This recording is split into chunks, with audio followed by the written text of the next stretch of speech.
What are you doing in this neighborhood? The words slice through the Sunday morning air like a blade. A gun barrel catches the sunlight, pointed directly at a man in a crimson shirt holding a newspaper. Marcus Williams doesn't flinch. Steam rises from his coffee cup. He lowers the paper slowly, hands visible, palms open. I'm reading the news on my own porch. Officer Derek Mason's finger tightens on the trigger. His hand trembles. The radio on his belt crackles with static. Derek doesn't know it yet. He just made the biggest mistake of his life. "Drop the paper! Hands where I can see him, now!" The command cuts through the Sunday morning silence. A gun barrel gleams in the sunlight, aimed at a man sitting peacefully on his porch. Marcus Williams doesn't move. His coffee cup sits untouched, steam still rising. He slowly lowers the newspaper, hands visible, palms open. I'm just reading on my own porch. Officer Derek Mason's finger moves closer to the trigger. His hand trembles slightly. The radio on his belt crackles. Derek doesn't know it yet. He just made the biggest mistake of his life. 3 hours earlier, the morning sun in Maple Grove had a quality of liquid gold. It spilled over manicured lawns and glistened on the hoods of expensive cars parked in wide, clean driveways.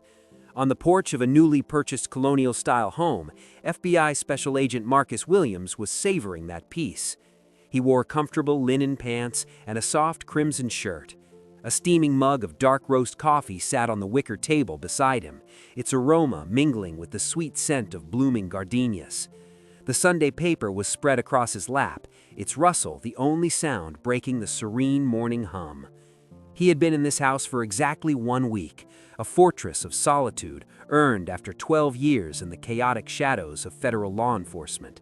Here, he wasn't Agent Williams, he was just Marcus, a man enjoying the silence. That silence shattered with the guttural roar of an engine, followed by the sharp squeal of tires. A black and white police cruiser screeched to a halt directly in front of his property, its tires biting into the pristine asphalt. It sat there idling, a predator that had just scented prey. The driver's side door swung open. Officer Derek Mason emerged. Mason was a man built of solid, resentful flesh. His uniform stretched taut across a barrel chest and a burgeoning gut. His face was a roadmap of grievances, with pale, cold eyes that scanned Marcus's property, not with duty, but with a palpable sneer. The crimson shirt, the grand house, the relaxed posture, each detail seemed to be a personal affront to him. He slammed the car door and strode onto the lawn, his hand resting on the butt of his holstered firearm. Marcus didn't move. He kept his eyes on the newspaper, his body language relaxed, but every nerve ending was on high alert. His training had forged an unbreakable calm in him, a sheath of ice over a core of coiled steel. He had faced down cartel leaders and terrorists. A local cop with a chip on his shoulder was just another variable to be managed. Mason stopped at the foot of the porch steps, his shadow falling over Marcus like a shroud. "You live here?" The question was an accusation. Marcus slowly lowered the paper, his eyes meeting Mason's. They were calm, steady, betraying nothing. "Good morning, officer. Is there a problem?" Mason's lip curled. "I'll ask the questions. I asked if you live here." The venom in his tone was unmistakable. It wasn't about a potential crime. It was about Marcus's very presence in this neighborhood. "Yes, I do," Marcus replied, his voice even. "I just moved in." "I see," Mason grunted, his gaze flicking contemptuously over the silk shirt. "Lot of robberies in the area lately. People casing houses, looking for opportunities." The implication was as thick as mud. "You don't belong here. You must be a threat." "Officer," Marcus said, the calm in his voice a stark contrast to Mason's coiled aggression, "is reading my paper against the law in Maple Grove?" A flicker of rage crossed Mason's face. He hated being challenged, especially by someone who looked like Marcus. "I'm gonna need to see some ID." Marcus didn't move. He knew his rights. He was on his own property, not suspected of any crime. Providing ID was not required. It was a submission to an illegal demand. "I don't think that's necessary," he said politely. "I'm not doing anything wrong." That was the spark. Mason's face flushed a deep, blotchy red. The quiet defiance, the refusal to cower, was more than he could tolerate. "You think you're smart?" he snarled, taking a step up onto the porch. "You think you're above the law?" His hand unsnapped the holster. "I said I need to see your ID now." Marcus slowly folded his newspaper and placed it on the table. He raised his hands slightly, palms open, a gesture of non-aggression. "Officer, you're escalating a situation for no reason." "I'm escalating?" Mason's voice cracked with fury. In a flash of movement that was terrifyingly fast, he drew his weapon. The black steel of the Glock gleamed in the golden sunlight, a stark instrument of death in a place of peace. He pointed it directly at Marcus's chest. "Drop the paper, hands where I can see them, now!" Time stopped. The barrel of the Glock was an unblinking eye, a black hole threatening to swallow the tranquil morning.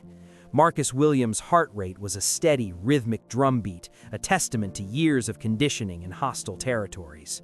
Panic was a luxury he could not afford. It was the currency of the victim, and he was anything but. He stared past the gun and into Mason's eyes, seeing not a guardian of peace, but a man drowning in his own prejudice, flailing with a weapon. "All right," Marcus said, his voice a low, steady baritone that cut through the tension. He slowly raised his hands higher, keeping them open and visible. "No sudden moves. You're in charge." He gave Mason the illusion of control, a verbal offering to soothe the man's fragile ego. It was a de-escalation tactic, a way to disarm the man without touching the weapon. Mason's chest puffed out, the taste of dominance momentarily placating his rage. "Damn right I am," he grunted, the gun still fixed on Marcus. Marcus held his gaze. His mind was racing through 100 scenarios. He thought of the cases he'd investigated, the men and women who hadn't survived moments like this. Black bodies on porches, in cars, in parks, dead because someone with a badge saw a threat instead of humanity.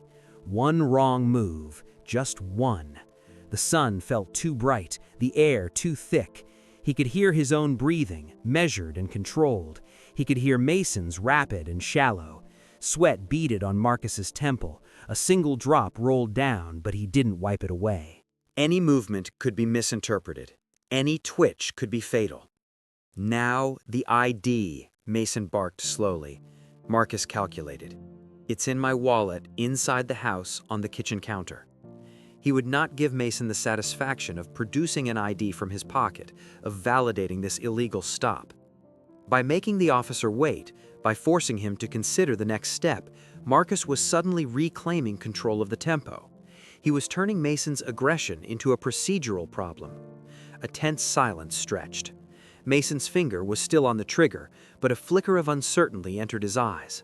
From the street, Mason's partner, a younger officer named Jaime Torres, took a hesitant step forward. "Derek, maybe we just run the plates on his car? He said he lives here, let's just back off." The suggestion was sensible, a lifeline thrown to a man about to make a career-ending mistake. Mason shot a venomous glare at his partner. "You questioning my command, Torres?" But the interruption had broken the spell. The raw, unthinking rage was now mingled with the cold, creeping thought of consequences. Holding a man at gunpoint on his own porch for refusing to show ID was a mountain of paperwork at best and a catastrophic lawsuit at worst. With a final, resentful snarl, Mason slowly lowered his weapon, though he did not holster it. "Fine," he spat at Marcus. "We'll be watching you. One wrong move." He backed off the porch, his eyes still locked on Marcus, and slid back into his cruiser. Torres gave Marcus a quick, apologetic glance before hurrying to the passenger side. The cruiser peeled away with another squeal of tires, leaving a cloud of blue smoke and shattered peace in its wake. Marcus remained standing for a long moment, the adrenaline finally beginning to course through his veins.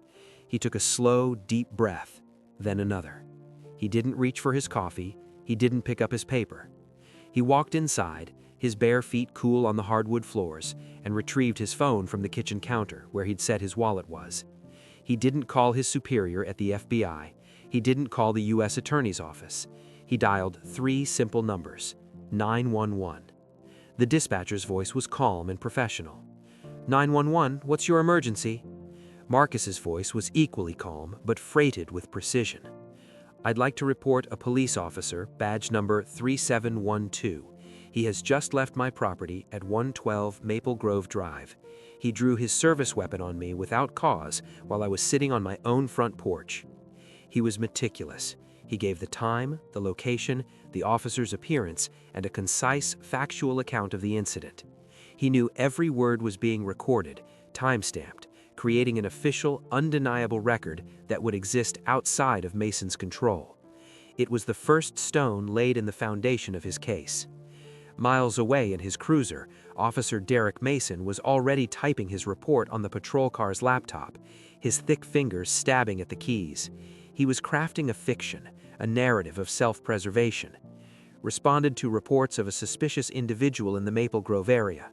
Subject was non-compliant and verbally aggressive.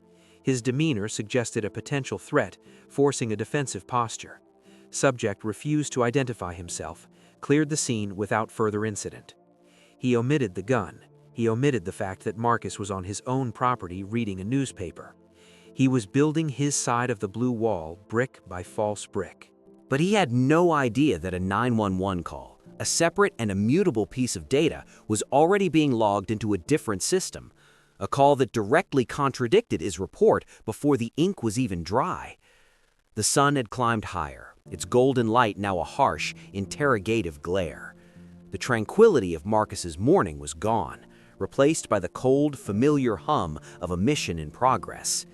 He stood in his spacious, sparsely furnished living room, the phone pressed to his ear. The 911 call had been the opening salvo, a public record. This call was different. This was activating the ghost in the machine. Jenkins? A sharp, nonsense female voice answered on the first ring. "Sarah, it's Marcus," he said, his voice low. There was a pause on the other end. Then Sarah Jenkins's tone shifted from professional to concerned. "Marcus, everything okay? You're supposed to be on leave. Don't tell me you'd found trouble already." Sarah was more than a colleague. She was his anchor within the Bureau's Civil Rights Division, a razor-sharp attorney who could dissect a legal code with the same precision Marcus used to dismantle a conspiracy. They had been partners in the trenches for years, a bond forged in the fires of high-stakes cases.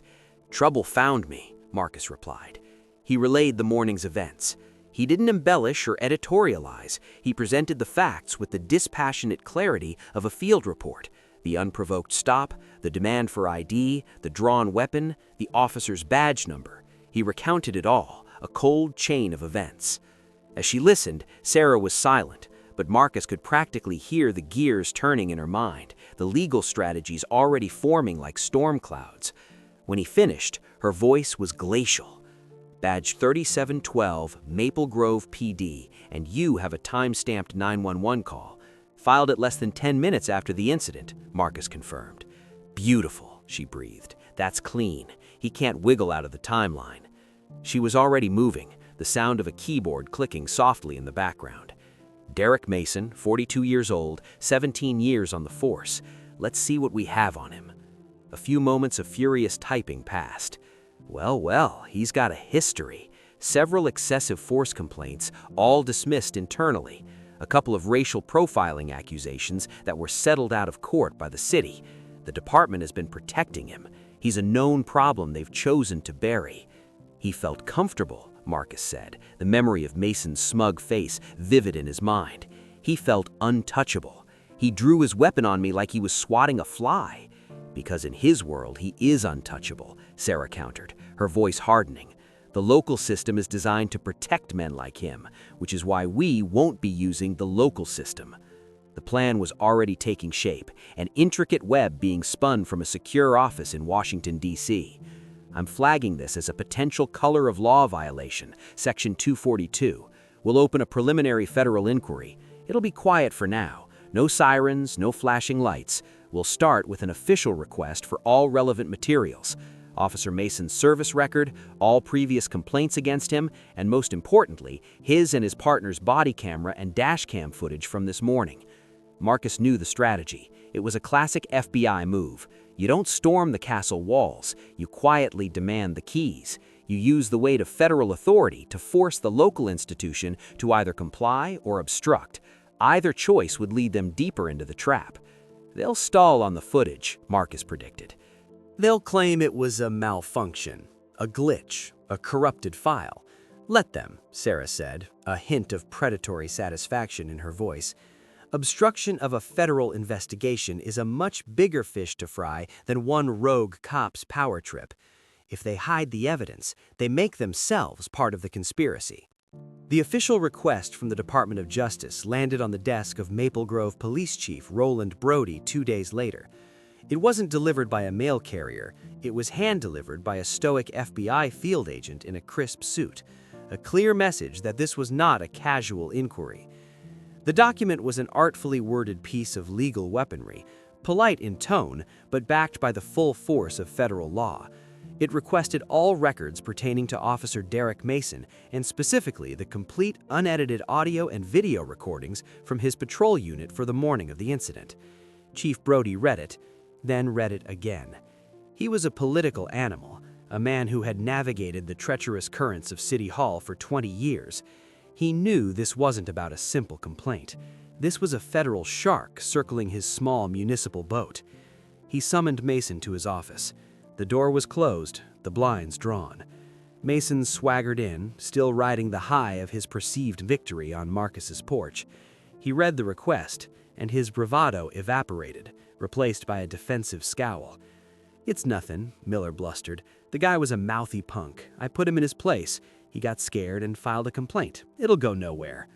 Brody leaned back in his leather chair, his fingers steepled. He looked at Mason not as a subordinate, but as a liability. He didn't just file a complaint, Derek. He triggered a federal inquiry. The feds don't get involved for a mouthy punk. Who was this guy? "I don't know," Mason grumbled. "Just some guy dressed like a clown in a silk shirt." The dismissal, the utter lack of curiosity about who he had threatened, was pure Mason. His prejudice was a blinder, preventing him from seeing the man, only the stereotype. Brody sighed. This was the problem with Mason. He was a blunt instrument, effective for intimidation, but utterly lacking in finesse. He created messes that others had to clean up. "The footage," Brody said, his voice flat. "Is there anything on it we need to worry about?" Mason's eyes darted away for a fraction of a second, a flicker of guilt, quickly masked by defiance. The camera was acting up, glitching. The video file might be corrupted. You know how this old equipment is. It was the oldest lie in the book, the blue wall's first line of defense, a technical difficulty that conveniently erased evidence of misconduct. Brody knew it was a lie. Mason knew it was a lie. But it was the lie they had to tell. "Make sure it confirms that," Brody said, a clear order. "I want a full diagnostic report on your unit's equipment failure. Put it in writing."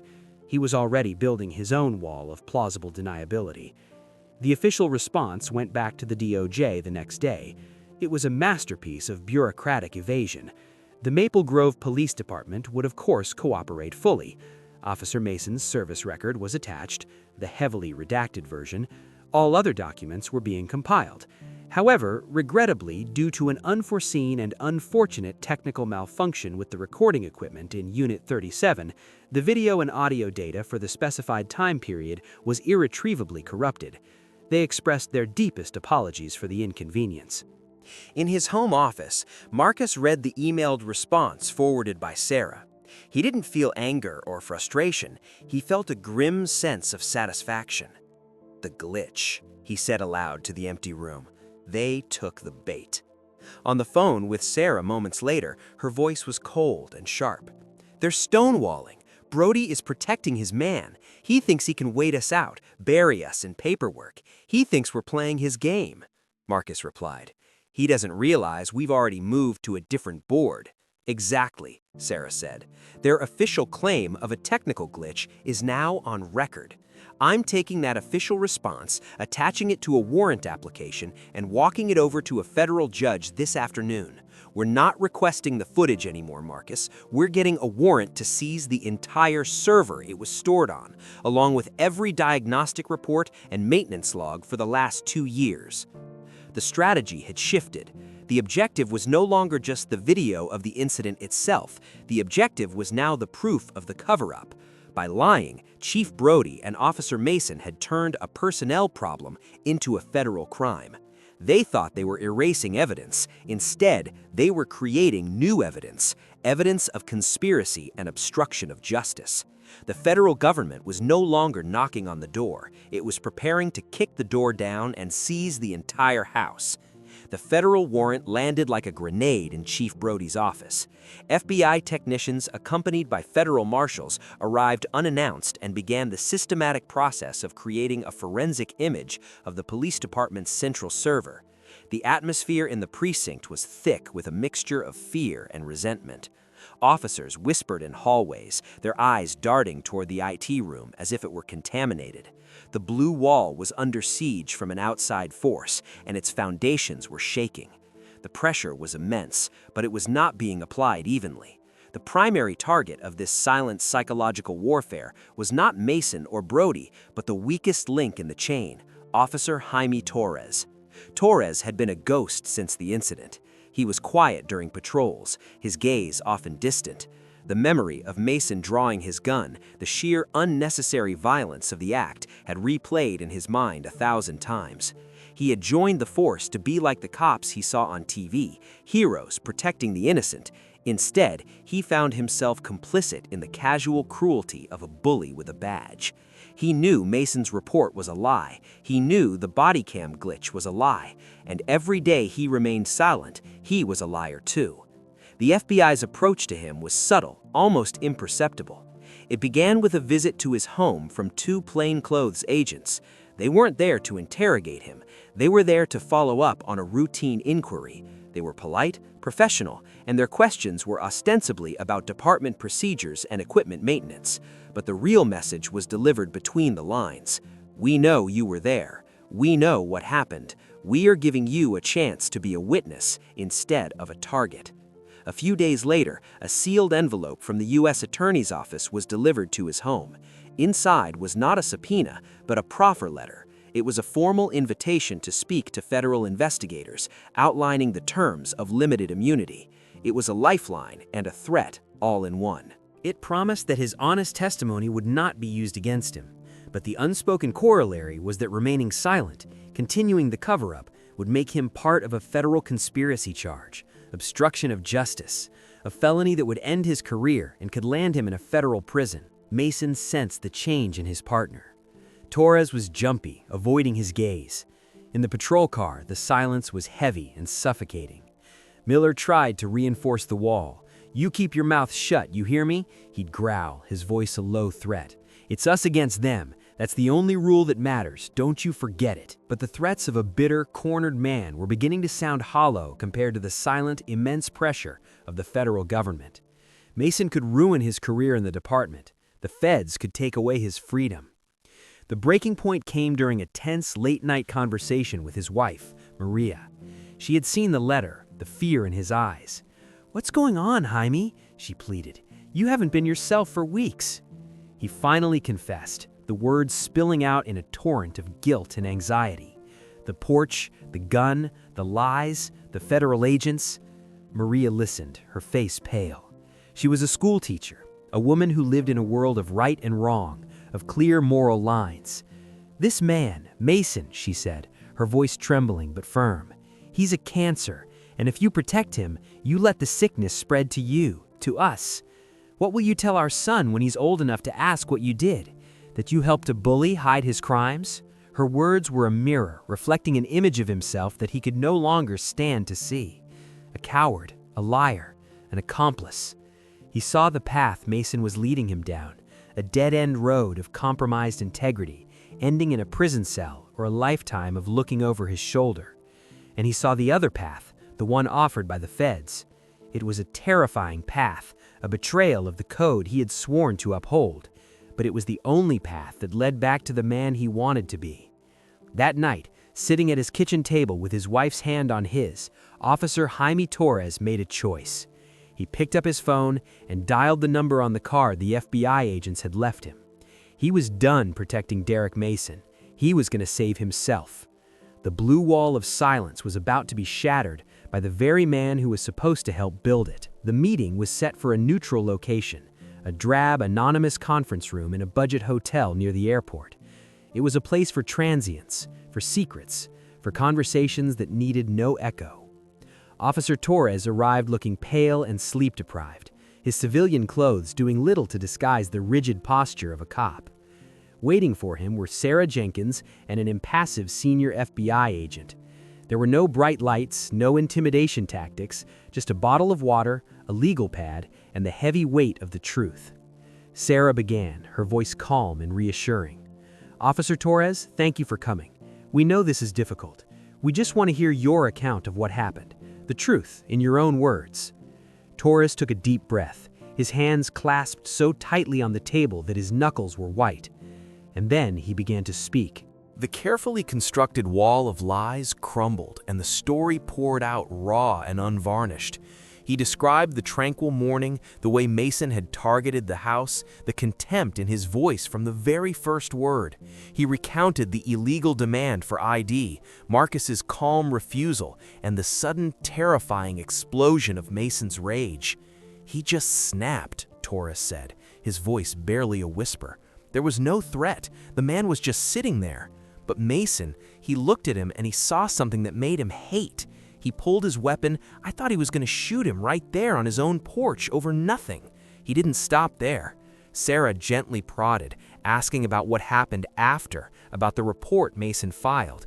It was a work of fiction, Torres admitted, shame coloring his words. He told me to back his play. He said the camera had glitched. He logged it in the system that way. It was a direct order to falsify a report. This confession alone was devastating, a direct contradiction to the official police narrative and proof of a cover-up. But Sarah knew there was more. She had seen Mason's file.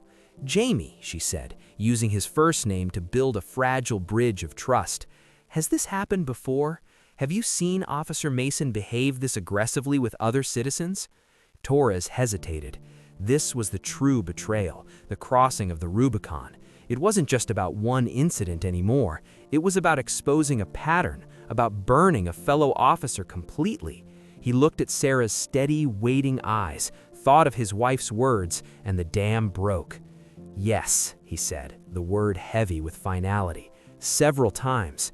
There was a traffic stop a few months back, a Hispanic family. Mason claimed the driver was acting radically. He pulled the father out of the car, slammed him against the hood in front of his kids, all because the man questioned why he was pulled over. The complaint was buried. Another time, a group of black teenagers at the park. He called them a gang, searched them without cause. It's a pattern. If someone doesn't look the way he thinks they should, or if they don't show him what he considers proper respect, he goes after them. The department knows. They just call it proactive policing. They move him around, pay off the lawsuits, and keep him on the street." He spoke for nearly 2 hours. Each story was a nail in Derek Mason's coffin. He wasn't just describing an officer who had a bad day. He was painting a portrait of a predator who used his badge as a shield for his bigotry. He was exposing the rot at the core of the department, the systemic failure that allowed a man like Mason to operate with impunity for years. When he was finished, the room was silent. Torres looked drained, as if a physical weight had been lifted from his shoulders. Sarah slid a document across the table. It was a sworn affidavit, a summary of his testimony. "Read this carefully," she said. "If it's accurate, sign it. Once you do, you become a federal witness. We will protect you." Torres read the words, his own confession staring back at him in cold black ink. It was the end of his life as he knew it, and the beginning of something new. With a hand that barely trembled, he took the pen and signed his name. The secret was out. Shadow had a voice, and that voice was now a weapon aimed not just at Derek Mason, but at the entire corrupt system that had protected him for so long. The news of Officer Torres's sworn statement traveled up the federal chain of command and back down to Maple Grove with the speed and impact of a missile. It didn't arrive as a rumor. It came in the form of a formal notification to Chief Brody's legal counsel. The U.S. Attorney's Office now had a cooperating witness from inside the MGPD. They had testimony detailing not only the incident with Marcus Williams, but also a pattern of abuse and a conspiracy to conceal evidence. The game had changed irrevocably. Grand jury subpoenas were being drafted. Chief Brody was no longer trying to manage a complaint, he was trying to stop his entire department from being indicted. Within 72 hours, the FBI executed the warrant. They arrived with technicians and federal marshals, seizing the central server and cataloging every file. What they found was damning. Dozens of deleted files, all body cam footage from Mason and 3 other officers in similar incidents, all intentionally erased. Derek Mason was suspended immediately without pay. Chief Brody was placed under administrative investigation for obstruction. The police union, sensing the federal storm, quietly withdrew its support for Mason in what they called a case of clear policy violations. The walls were closing in.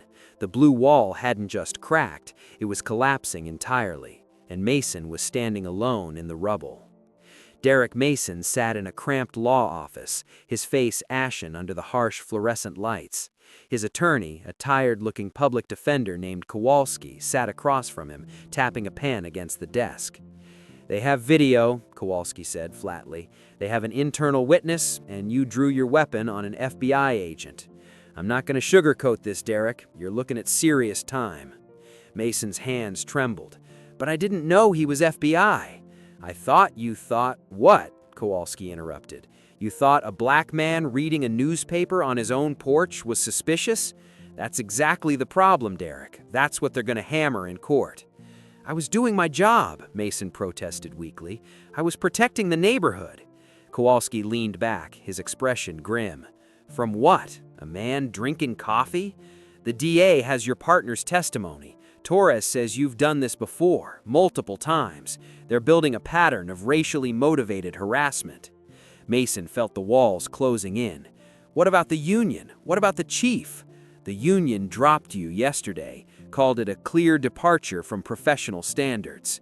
The chief is facing his own obstruction charges. He's not going to protect you. Nobody is." The reality crashed over Mason like a wave. No union, no chief, no partners standing up for him. The blue wall had been his fortress for 17 years. Now it was a cage, and everyone had walked away, leaving him locked inside. "What are my options?" he asked, his voice hollow. Kowalski closed the file. "You can fight it and lose badly at trial, or you can take a plea deal, cooperate with the feds on department practices, and maybe get the sentence reduced from 15 years to 8. Mason stared at the scarred surface of the desk. Either way, his life was over. The badge that had given him power, that had made him feel untouchable, was now the symbol of his downfall. He was alone. Chief Brody's press conference was the appetizer. The leak of the body cam footage was the main course served up to a hungry and outraged public. It didn't come through official channels. An anonymous digital file was sent to a local investigative reporter known for his adversarial relationship with the police department. Within an hour, the video was the lead story on every news website in the state. By nightfall, it was a viral sensation, a trending topic on every social media platform. The video was more damning than any written report could ever be. It was a raw, unfiltered look into the heart of Derek Mason's prejudice. The camera, pinned to Mason's chest, lurched and swayed with his aggressive stride onto the pristine lawn. It captured the golden sunlight, the peaceful porch, and Marcus Williams, the very picture of calm holding a newspaper. Then came the audio, Mason's voice dripping with contempt. "You live here?" Marcus's reply, calm and measured. The exchange escalated with terrifying speed, all of it initiated by Mason. The audience could feel his unwarranted rage building, his voice getting louder, more unhinged. They heard him demand ID. They heard Marcus's polite legal refusal. And then they saw it. The world tilted violently as Mason's hand reached down. The click of the unholstering was sickeningly clear. The gun appeared in the frame, a black specter of violence aimed directly at an unarmed man enjoying his Sunday morning. The camera's perspective made it visceral, putting the viewer directly behind the gun. They heard Torres's nervous plea, "Derek, what are you doing?" a lone voice of sanity ignored. They saw Marcus not flinching, not moving, his hands raised in a gesture of peace, even as his life was being threatened. The video ended as Mason backed away, but the damage was done. The public reaction was a tidal wave of fury. The technical glitch was exposed as the pathetic lie it was. Chief Brody's self-congratulatory performance was seen as a desperate act of self-preservation. The narrative was no longer controllable. It belonged to the court of public opinion, and the verdict was unanimous. Hashtags like "Justice for Marcus" and "Fire Derek Mason" exploded online. The comment sections of news articles were a torrent of rage. "This is not a bad apple. This is the whole damn orchard. He threatened to kill a man for being black in a nice neighborhood, and he's still getting paid. What about the partner? He saw it and did nothing. He's just as guilty." The pressure, which had been building behind closed doors, was now a public firestorm. The district attorney, a cautious politician named Peterson, who was facing re-election, suddenly found his office flooded with calls and emails. Protesters began to gather on the steps of the courthouse, holding signs with Mason's face on them, demanding justice. Peterson had initially hoped the federal investigation would move slowly, perhaps ending in a quiet resignation or a civil settlement. He had no appetite for a high-profile, politically charged trial against a police officer. But the video changed everything. To not press charges now would be political suicide. The footage was the smoking gun, and it had been seen by millions. There was no room for ambiguity, no space for quiet deals. The court of public opinion had already convicted Derek Mason.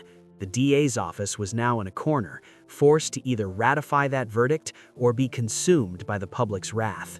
The leak had turned a legal case into a public crusade. Marcus Williams, still maintaining his silence, watched it all unfold from his home. He hadn't wanted a media circus, but he knew its power. The glaring, unforgiving light of public scrutiny was now shining directly on the Maple Grove Police Department and the district attorney's office. And in that light, the shadows where corruption and injustice thrived could no longer hide. The decision came down from the district attorney's office swiftly. The public outcry, fueled by the irrefutable video, had left them no choice. A warrant was issued for the arrest of Officer Derek Mason. The charges were severe: aggravated assault with a deadly weapon, official misconduct, deprivation of civil rights under color of law, and filing a false report. The system, so often a shield for men like Mason, was now being forced to act as a sword. The arrest was calculated for maximum public effect. It wasn't done quietly at Mason's home or at the station. 2 detectives from the DA's own investigative unit, men who had no loyalty to the MGPD, were dispatched to arrest Mason at the end of his suspension hearing at police headquarters. He was leaving the chief's office, his face a mask of smug defiance, convinced he would get a slap on the wrist, a few weeks of paid leave. He believed the system would still protect its own. He walked out into the main hallway of the precinct, the same hallway where he had bragged about his exploits for years, and saw the 2 detectives waiting for him. "Derek Mason?" one of them asked, his voice devoid of emotion. Mason's expression faltered, replaced by confusion. "Yeah, what do you want?" "You're under arrest," the detective stated flatly, producing the warrant. Mason stared at the paper, then at their faces, his mind unable to process what was happening. "Arrest? For what? This is a joke." "It's no joke," the second detective said, stepping forward with a pair of handcuffs. The metallic click as he unlocked them echoed in the suddenly silent hallway. Other officers had stopped, their faces a mixture of shock and morbid curiosity. The sight of a fellow officer, one of their own, about to be cuffed was a violation of their tribal code. Mason's face contorted in a snarl. "You can't be serious. I'm a cop. You're not putting those on me." He took a step back, his hand instinctively moving toward his waist where his gun would normally be. That was a mistake. In an instant, the detectives moved in, their movements practiced and overwhelming. They spun him around, slammed him against the wall with a loud thud, and wrenched his arms behind his back. The handcuffs snapped shut around his wrists, the cold steel biting into his skin. The sound was definitive. It was the sound of a career ending, of a life being irrevocably changed. "You have the right to remain silent," one of the detectives began, reciting the Miranda in a monotone voice. Mason was no longer a feared officer. He was just another suspect, another link in the chain of the justice system. As he was led out of the precinct, past the stunned faces of his former colleagues, the bravado finally crumbled completely. The sneer was gone, replaced by a look of sheer panicked terror. The cameras from the local news stations, tipped off about the arrest, were waiting outside. The flashbulbs erupted, capturing his humiliation for the world to see. The man who had pointed a gun with such arrogance was now a prisoner, his head bowed in shame. From a parked car across the street, Marcus Williams watched the scene unfold. He was an unseen observer, a ghost in the machine he had set in motion. He felt no joy, no triumph, just a grim, profound sense of finality. He had not sought revenge, he had sought accountability. The system had been twisted, forced, and exposed, and it had finally, grudgingly, done its job. The arrest of Derek Mason wasn't an end, it was a beginning. It was the moment the price of arrogance was finally called due, and the bill was being paid in cold, hard steel. The trial of Derek Mason was brief and brutal. The prosecution presented the body cam footage on a massive screen. The silent courtroom filled with the sound of Mason's unhinged rage. Officer Torres took the stand, recounting not only the porch incident, but the pattern of abuse that preceded it. His testimony was the final nail. Mason's lawyer tried to argue stress, a split-second misjudgment, but it was impossible to argue with the video. The jury saw a bully, not a hero. They saw malice, not a mistake. The deliberation was short. The verdict, when it came, was a foregone conclusion. Guilty on all counts. The judge spoke, his voice resonating with gravity. He spoke of betrayed public trust, of prejudice corrupting the badge, of terror inflicted upon a citizen in the sanctity of his own home.